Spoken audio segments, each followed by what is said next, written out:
Hello students, আজকে আমরা class 10 ভৌত বিজ্ঞানের জৈব রসায়ন অর্থাৎ অর্গানিক কেমিস্ট্রি এই অধ্যায়টি শুরু করব। এটি এই অধ্যায়ের ফার্স্ট পার্ট। 10-12টি ভিডিও হলে সম্ভবত এই চ্যাপ্টারটি খুব ভালো মতো কমপ্লিট হবে। যাই হোক, তো প্রথমে কিছু কথা বলে নেই যে এই চ্যাপ্টারটি হলো তোমাদের মাধ্যমিকের জন্য অত্যন্ত গুরুত্বপূর্ণ একটি চ্যাপ্টার। এই চ্যাপ্টার থেকে টোটাল মাধ্যমিকে থাকবে হচ্ছে 8 মার্কস। এবার এই 8 মার্কস কীভাবে থাকবে এটা আমি একটু বলে দিই, তোমরা হয়তো জেনে থাকতে পারো। দেখো, এখান থেকে এমসিকিউ থাকবে একটি 1 নম্বরের, তোমরা জানো এমসিকিউতে কোনো অথবা থাকে না। এবং এখানে অতি সংক্ষিপ্ত প্রশ্ন এসএ কিউ 1 নম্বরের থাকবে 2টি, মোট 2 নম্বর। এখানে একটি প্রশ্নের অথবা থাকবে। তারপর এখানে 2 নম্বরের প্রশ্ন শর্ট অ্যান্সার টাইপ, 2 নম্বরের একটি প্রশ্ন, মোট 2। এখানে এই প্রশ্নটির অথবা থাকবে এবং লং অ্যান্সার অর্থাৎ 3 নম্বরের একটি প্রশ্ন থাকবে, এই হচ্ছে 3 নম্বর। এখানে এই প্রশ্নটিরও অথবা থাকবে, এই হচ্ছে তোমার 1 আর 2 3 5, এই হচ্ছে 8 নম্বর।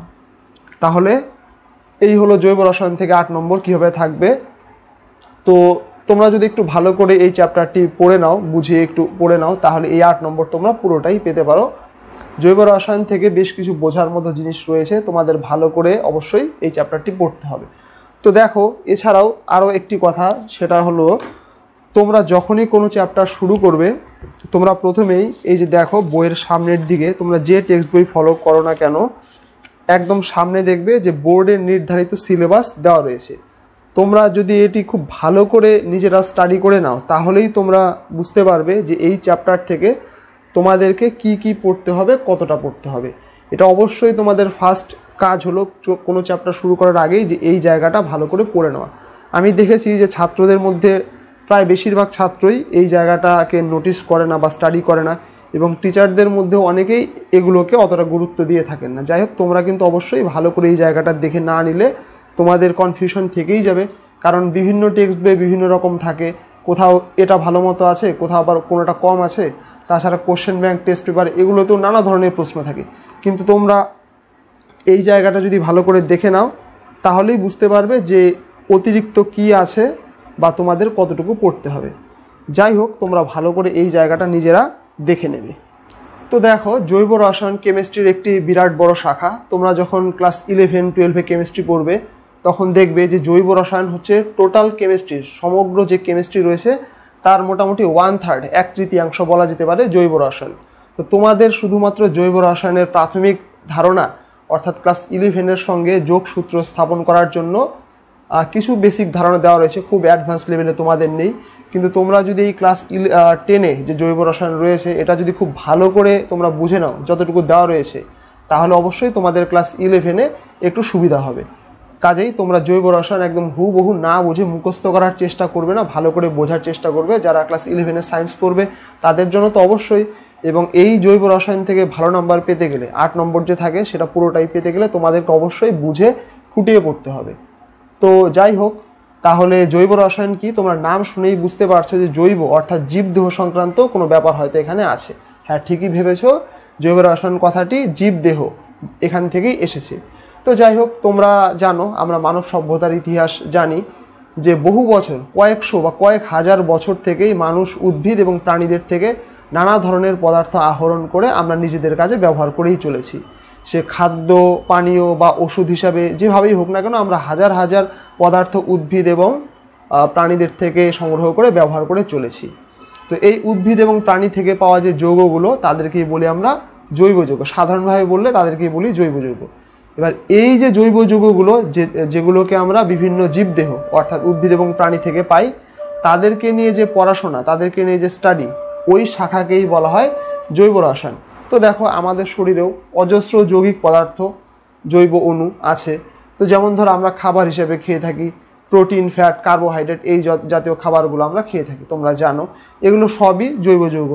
তো দেখো, আমাদের শরীরে আছে ডিএনএ, আরএনএ, তারপর মনে করো বিভিন্ন ধরনের এনজাইম, হরমোন, অ্যান্টিবায়োটিক, এরকম অজস্র যৌগিক পদার্থ আমাদের শরীরে আছে। এরাও সবাই হচ্ছে জৈব যৌগ। যাই হোক, তাহলে এদের সব কিছুর যে স্টাডি সেটাই হচ্ছে জৈব রসায়ন। তারপরে ধরো আমরা অনেক দিন আগে থেকেই, প্রাচীনকাল থেকেই ব্যবহার করে চলেছি, মনে করো সর্পগন্ধা থেকে আমরা পাই রেসারপিন, কুইনাইন, মরফিন, এই সব পদার্থগুলি জৈব পদার্থ। এছাড়াও অনেক যৌগিক পদার্থ আছে, জৈব যৌগ আছে, তাদেরকে নিয়ে যে স্টাডি সেটাই হচ্ছে জৈব রসায়ন। তো দেখো তাহলে সবার প্রথম 1784 সালে বিজ্ঞানী ল্যাভোয়েসিয়ে উনি বিভিন্ন তখন যেসব জৈব যৌগ পাওয়া যেত, তো বিভিন্ন জৈব যৌগের দহন ঘটে এবং অন্যান্য পরীক্ষা নিরীক্ষার সাহায্যে উনি দেখেন যে সব জৈব যৌগের মধ্যে কার্বন উপস্থিত আছে এবং পরবর্তীকালে অন্যান্য বহু পরীক্ষা নিরীক্ষায় বহু সংখ্যক জৈব যৌগের গঠন পর্যবেক্ষণ করে পাওয়া গেল যে এই জৈব যৌগগুলির মধ্যে কার্বন তো আছেই এবং হাইড্রোজেনও আছে, তাহলে কার্বন এবং হাইড্রোজেন যুক্ত যেই জৈব যৌগগুলো তাদেরকে আমরা বলি হাইড্রোকার্বন। বুঝতেই পারছো, নাম শুনেই আমরা বুঝতে পারছি হাইড্রোকার্বন অর্থাৎ হাইড্রোজেন এবং কার্বন দিয়ে তৈরি। এছাড়াও অনেক জৈব যৌগ পাওয়া গেল যে যাদের মধ্যে কার্বন হাইড্রোজেন বাদেও ফসফরাস, অক্সিজেন, নাইট্রোজেন এবং হ্যালোজেন এদের অস্তিত্ব পাওয়া গেল। হ্যালোজেনকে এক্স দিয়ে লিখলাম, তোমরা জানো হ্যালোজেন মৌল হচ্ছে ক্লোরিন, ফ্লোরিন, ব্রোমিন, আয়োডিন এরা। যাই হোক এদেরকে সংক্ষেপে একবার এক্স লেখা হলো। তো দেখো যত ধরনের জৈব যৌগ আছে সবার মধ্যেই কার্বন এবং হাইড্রোজেন প্রেজেন্ট। কার্বন তো প্রেজেন্ট থাকবেই, কার্বন এবং হাইড্রোজেন প্রেজেন্ট। এবং এই যে যৌগগুলো তাদেরকে বলি হাইড্রোকার্বন। এই হাইড্রোকার্বনের মধ্যে যে হাইড্রোজেন আছে, এই হাইড্রোজেনের জায়গা প্রতিস্থাপিতই হয় এই ফসফরাস, অক্সিজেন, নাইট্রোজেন, ক্লোরিন এদের দ্বারা। অর্থাৎ অন্য যেসব জৈব যৌগ আছে তাদেরকে এই হাইড্রোকার্বন থেকে উৎপন্ন যৌগ বা হাইড্রোকার্বন সঞ্জাত যৌগ বলা হয়। তাহলে সাধারণভাবে জৈব যৌগ কাদেরকে বলা হয়? যে কার্বন এবং হাইড্রোজেন যুক্ত যৌগ অর্থাৎ হাইড্রোকার্বন এবং এদের থেকে উৎপন্ন যৌগগুলি হলো জৈব যৌগ। এবং এদেরকে নিয়ে যেই পড়াশোনার যে শাখা, যে স্টাডি, সেই শাখাকে আমরা বলি জৈব রসায়ন বা অর্গানিক কেমিস্ট্রি। তো এখান থেকে তোমরা একটি কথা মনে রাখবে যে কার্বনের মনোক্সাইড অর্থাৎ কার্বন মনোক্সাইড, কার্বন ডাইঅক্সাইড, তারপরে মনে করো ধাতব বাইকার্বনেট বা ধাতব কার্বনেট, দেখো এদের সবার মধ্যেই কার্বন আছে, এদেরকে জৈব যৌগ বলা হয় না। তারপরে মনে করো সায়ানাইড, যেখানে এই রকম মূলকগুলো আছে সেগুলো জৈব যৌগ নয়। এর কারণ আছে জৈব যৌগের অন্যান্য যে ব্যাপারগুলো এগুলোর মধ্যে দেখা যায় সেগুলো এদের মধ্যে পাওয়া যায় না, তাই এরা জৈব যৌগ নয়। তো যাই হোক, তাহলে জৈব যৌগ বলতে কী বোঝায় আরেকবার সংক্ষেপে বলে দিচ্ছি যে জীবদেহ থেকে প্রাপ্ত যৌগগুলিকে এক কথায় জৈব যৌগ বলা যায়। তো এরা সবাই কার্বন এদের মধ্যে অবশ্যই আছে এবং হাইড্রোজেনও আছে, এবং হাইড্রোজেন এবং কার্বন বাদেও এদের মধ্যে ফসফরাস, নাইট্রোজেন, অক্সিজেন, হ্যালোজেন এই মৌলগুলো থাকতে পারে। যাই হোক, এই কথা সবার প্রথম বলেছিলেন বিজ্ঞানী ল্যাভোয়েসিয়ে 1784 সালে। তো যাই হোক, এরপরে তো এই যে জৈব যৌগগুলি, তো দীর্ঘদিন পর্যন্ত এই জৈব যৌগগুলিকে জীবদেহ ছাড়া অন্য কোনোভাবে কৃত্রিমভাবে এদেরকে প্রস্তুত করা সম্ভব হয়নি। তো আবার বলছি, এদেরকে শুধুমাত্র জীবদেহ থেকেই পাওয়া যেত, অন্য কোনোভাবে দীর্ঘদিন পর্যন্ত প্রস্তুত করা যায়নি। তো প্রথম বিজ্ঞানী বার্জেলিয়াস 1815 সালে তো উনি বললেন যে এই যে জৈব যৌগগুলি যেহেতু এদেরকে অন্যান্য কোনো পরীক্ষা নিরীক্ষার মাধ্যমে মানে কৃত্রিমভাবে প্রস্তুত করা যায় না, শুধুমাত্র লিভিং অর্গানিজম অর্থাৎ জীবদেহ, উদ্ভিদ হোক বা প্রাণী হোক, এদের মধ্যেই এরা উৎপন্ন হতে পারে। তাই উনি বললেন যে নিশ্চয়ই এই জীবিত যারা অর্থাৎ উদ্ভিদ এবং প্রাণী এদের মধ্যে কিছু একটা ব্যাপার আছে যার কারণে এই যৌগগুলো শুধুমাত্র এদের মধ্যে উৎপন্ন হয়। একেই উনি বললেন যে প্রাণ শক্তি বা ইংরেজিতে বলা হলো ভাইটাল ফোর্স। তো বার্জেলিয়াস কি বললেন? বার্জেলিয়াস নামটি লিখে দিচ্ছি, তোমরা বইতে অবশ্যই পেতে পারো। তো বার্জেলিয়াস বললেন যে এই যৌগগুলো জীবদেহের মধ্যে উৎপন্ন হয় কারণ জীবদেহে কোনো একটা কোনো একটি শক্তি আছে যাকে বলা হলো প্রাণ শক্তি বা ভাইটাল ফোর্স জীবদেহের মধ্যে আছে, কিছু একটা ব্যাপার জীবদেহের মধ্যে আছে যার কারণে এই যৌগগুলো শুধুমাত্র জীবদেহের মধ্যেই উৎপন্ন হয়। এই থিওরিকে বলা হলো ভাইটালিজম। তো যাই হোক, ততদিন পর্যন্ত যেহেতু এই জীবদেহের বাইরে যৌগগুলিকে উৎপন্ন করা সম্ভব হয়নি, ততদিন পর্যন্ত এটা ভ্যালিড ছিল।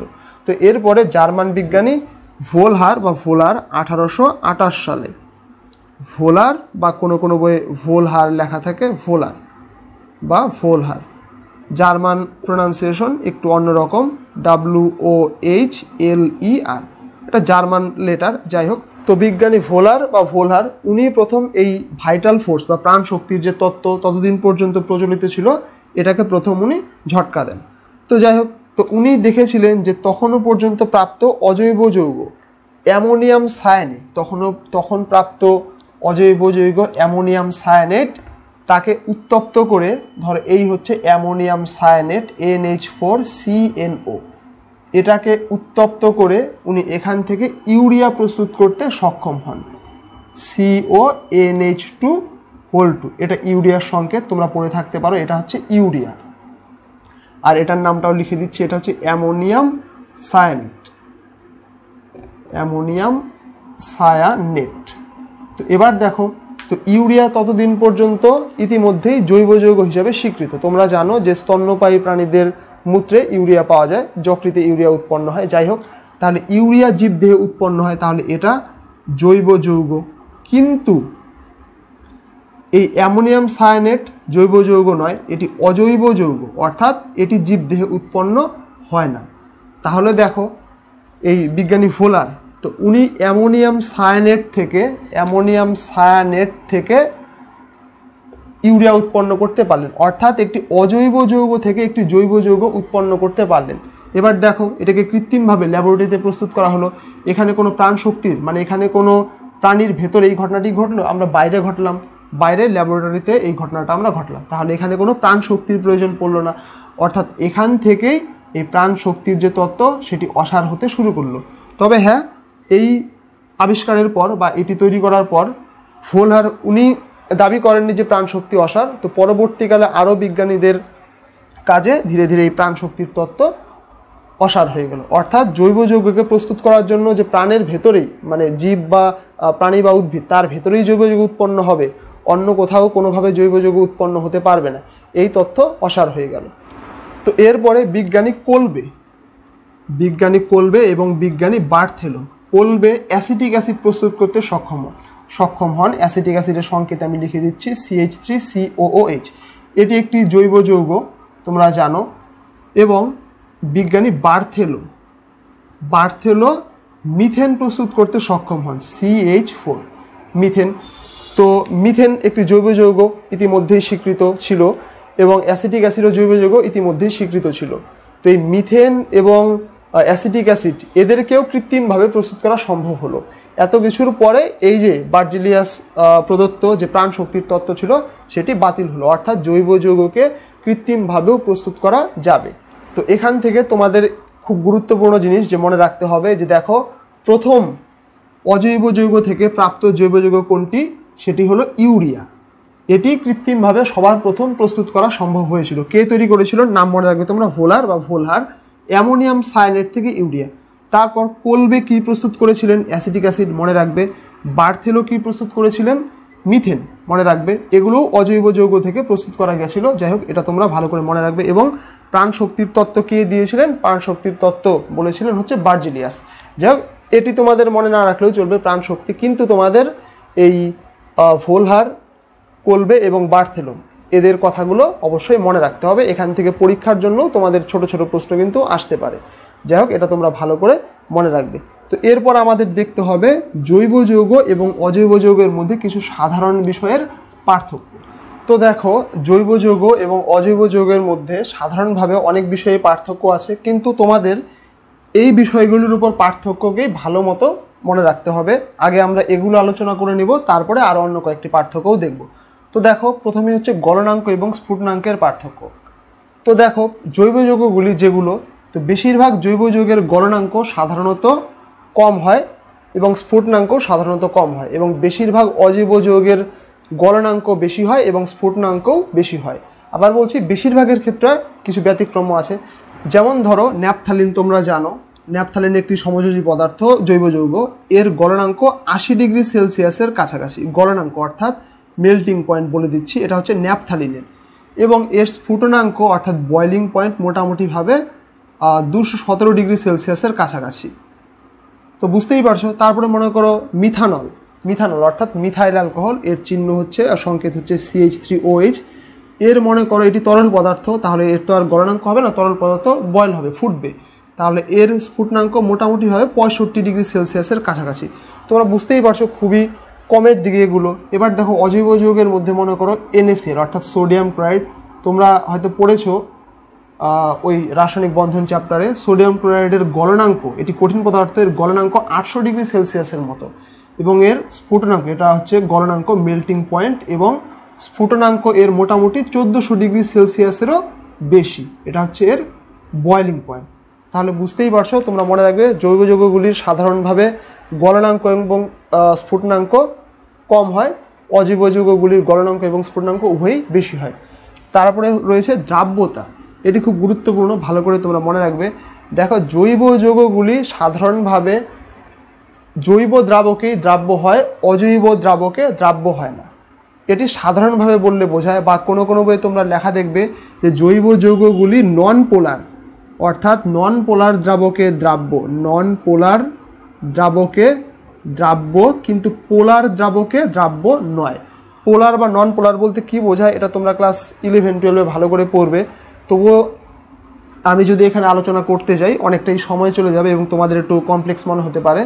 তোমরা পোলার বা নন পোলার যৌগ বা অণু কাদের বলা হয় সেটা যদি একটু বুঝতে যাও, তো আমি ক্লাস 12-এ ডাইইলেকট্রিক্স একটি ভিডিও আছে, আমি লিঙ্ক দিয়ে দেবো ডিসক্রিপশনে, তোমরা ওখানে গিয়ে পোলার নন পোলার একটু বুঝে নিতে পারো তোমাদের কারো যদি ইন্টারেস্ট থাকে।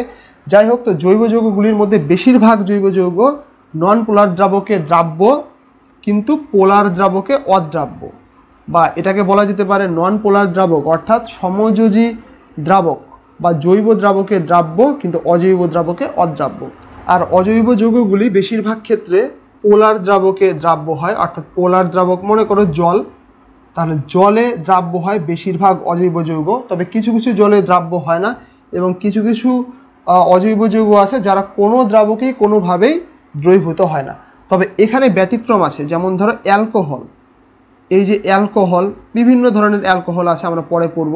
এই অ্যালকোহলগুলো দেখো, আবার বলছি জৈব, এখানে তোমরা এটাও লিখতে পারো যে জৈব যৌগগুলি জলে অদ্রাব্য হয়, বেশিরভাগ জলে দ্রবীভূত হয় না, কিন্তু অ্যালকোহল এরা ব্যতিক্রম, যারা জলের সঙ্গে হাইড্রোজেন বন্ধন তৈরি করতে সক্ষম তারা জলে দ্রবীভূত হয়, বেশিরভাগ হয় না, কিন্তু কিছু কিছু হতে পারে।